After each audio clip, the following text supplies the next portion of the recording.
तीसरी खबर का रुख करेंगे। राम नाम पर सियासत। जी हां, राम नाम पर सियासत चल रही है छत्तीसगढ़ में। छत्तीसगढ़ में चुनाव के नतीजों से पहले राम मंदिर की भी एंट्री हो गई है। राम मंदिर को लेकर सोशल मीडिया पर चल रही भाजपा की पोस्ट पर सीएम भूपेश बघेल ने कहा है कि राम मंदिर सुप्रीम कोर्ट के आदेश से बना है, लेकिन भाजपा उसमें राजनीति कर रही है। जनता जानती है कि छत्तीसगढ़ में अनेक स्थानों पर भगवान राम की मूर्ति की स्थापना की गई है, लेकिन हम उसके नाम पर वोट नहीं मांगते हैं। भगवान श्री राम हमारी आस्था का विषय है। बता दें कि लोकसभा चुनाव से पहले एक बार फिर राम मंदिर को मुद्दा सियासत के केंद्र में है। देश भर में बीजेपी ने राम मंदिर को लेकर बड़े बड़े होर्डिंग लगाए हैं। इन होर्डिंग में लिखा है कि भव्य राम मंदिर बनकर तैयार हो रहा है। फिर इस बार बीजेपी का कहना है कि इस देश में राम मंदिर के पोस्टर पर भी लगेंगे और भव्य और दिव्य राम मंदिर का निर्माण भी होगा। जिस पार्टी ने राम को काल्पनिक बताया है, ऐसे लोगों को राम मंदिर बिल्कुल नहीं हो सकता है। मंदिर है वो सुप्रीम कोर्ट के आदेश में बना है। भारतीय जनता पार्टी उसमें राजनीति कर रही है, पूरे देश जानती है। हमने छत्तीसगढ़ में अनेक स्थानों पर भगवान राम की दिव्य मूर्ति की स्थापना की, लेकिन हम लोग उसके नाम से वोट नहीं मांगे। वो हमारा आस्था का विषय है।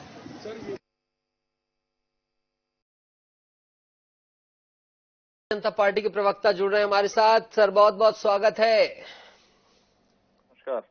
22 तारीख को भगवान राम आ रहे हैं। भगवान राम लला विराजित हो रहे हैं राम मंदिर में। सीएम भूपेश बघेल जी कह रहे हैं कि आप तो सिर्फ राम मंदिर के नाम पर वोट बटोर रहे हैं। राम मंदिर जब सुप्रीम कोर्ट ने बनवाया तो आप किस बात के हकदार हैं कि आप कह रहे हैं कि हमने बनवाया? देखिए, ऐसा है, बड़ा आश्चर्य लगता है, कभी कभी तकलीफ भी होती है कि इतने बड़े बड़े पदों पर रहने वाले लोगों को ये चीजें समझ में नहीं आती।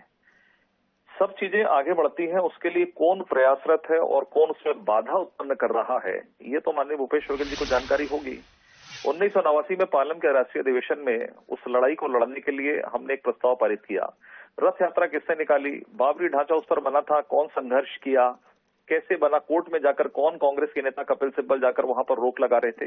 ये इतिहास में दर्ज है, इतिहास के पन्नों पर दर्ज है। आपकी भूमिका कहीं दिखाई दी? आपने किसी एक व्यक्ति ने अपनी जान दी क्या उस बाबरी मस्जिद, जो बाबरी ढांचे के नीचे में रामलला मंदिर था? मुंह से बयान नहीं निकलते थे राम मंदिर के पक्ष में। और जब पूरे प्रयास के साथ में ये सब चीजें हुई, कोर्ट तो है, सबको मालूम है, कोर्ट ने उस पर निर्णय किया, क्योंकि सरकार सीधा नहीं जा सकती थी, दो पक्ष था, दो पक्ष का निर्णय कोर्ट ही करता है, कोई मुख्यमंत्री या प्रधानमंत्री नहीं करते हैं। लेकिन इसके लिए प्रयासरत कौन था? उसके बाद इसको समय सीमा के अंदर में बनवाने का कई सरकारों के माध्यम से कई चीजें होती है जिसमें बाधाएं उत्पन्न होती हैं। आप अपना इतिहास लिखिए कि राम मंदिर से लेकर जब बनने तक में आप लोगों की क्या भूमिका रही। तो मुझे लगता है ये हताश निराश लोग जो कल तक राम मंदिर का विरोध करते थे वोट बटोरने के लिए, तुष्टीकरण आप करते थे एक समाज धर्म विशेष के लोगों को प्रसन्न करने के लिए, हिम्मत नहीं थी कि हिंदुओं के लिए खड़े हो जाएं। तो संजय जी राम वन गमन पथ के लिए इन सब के लिए भी शुक्रगुजार हैं, कौशल्या मंदिर के लिए भूपेश बघेल जी का, और जो वो निर्णय ले रहे हैं धार्मिक चीजों को लेकर, तो संजय जी खुले मन से कह रहे हैं कि हाँ बहुत बढ़िया, भूपेश जी का स्वागत है। नहीं, देखिए, राम वन गमन पथ जो है, हर एक हिंदू मंदिरों का निर्माण करता है, मंदिरों से जो जुड़ी हुई चीजों के लिए काम करना चाहिए, लेकिन जहां पर बाधा, जहां पर संघर्ष, जहां पर लड़ने की स्थिति, जहां राम गमन के लिए कोर्ट जाना पड़ा क्या? संजय जी, अब तो मतदान भी हो गया है, ईवीएम में कैद भी हो गया निर्णय, अब तो खुले मन से स्वागत कर दीजिए, कौन सा वोट यहाँ वहां हो जाएंगी। यही दुर्भाग्य की बात है कि हम उसकी गंभीरता को ही नहीं समझ रहे हैं, हम केवल वोट की बात समझ रहे हैं। मैं तो एक प्रश्न कर रहा हूँ, राम वन गमन के लिए कोर्ट जाना पड़ा क्या? आपने कहा उन्हें खुले मन से स्वागत करना चाहिए, तो यही तो मैं साहब आपसे पूछ रहा हूँ कि आप भी स्वागत कर रहे हैं राम वन गमन पथ को, कौशल्या मंदिर की जो बात हो, जो भूपेश बघेल जी मेलों में जा रहे हैं, दर्शन कर रहे हैं, मंदिरों की जो बात हो रही है, जो कर्नाटक में हर जगह हनुमान मंदिर बनाने की बात हुई है, इन सबका आप भी खुले मन से स्वागत कर रहे हैं ना?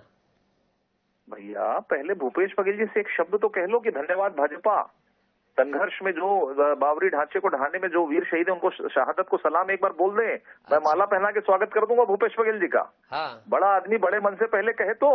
हाँ। उनकी हिम्मत नहीं हो रही है, वो कह रहे हैं कि आप वोट की राजनीति कर रहे हो और आप मेरे से अपेक्षा कर रहे हो कैसा है वैसा है, बनी बनाई चीज पर रंग रोगन लगाकर आप उंगली कटाकर शहीद होना चाह रहे हो, और जो वास्तव में शहीद हुए हैं उनके लिए एक शब्द नहीं निकल रहा है मुख्यमंत्री जी के मुंह से।